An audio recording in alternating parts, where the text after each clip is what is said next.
एक बार एक महिला गांधी जी के पास आई और उनसे पूछा कि क्या वे उसके बेटे को ये कहेंगे कि वो शक्कर खाना छोड़ दे।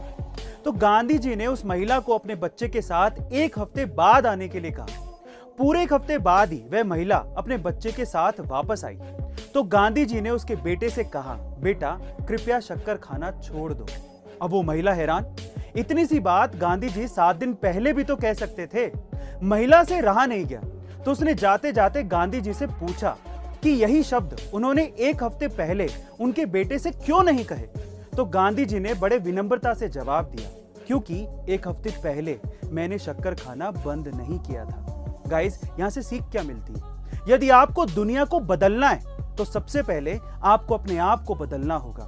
यही महात्मा गांधी जी के शब्द थे। गाइस, आपको ये सुन के कैसा लगा कमेंट सेक्शन में जरूर लिखिएगा और ऐसे अमेजिंग वीडियोस के लिए शेयर, सब्सक्राइब एंड लाइक। मिलते हैं अगली वीडियो में।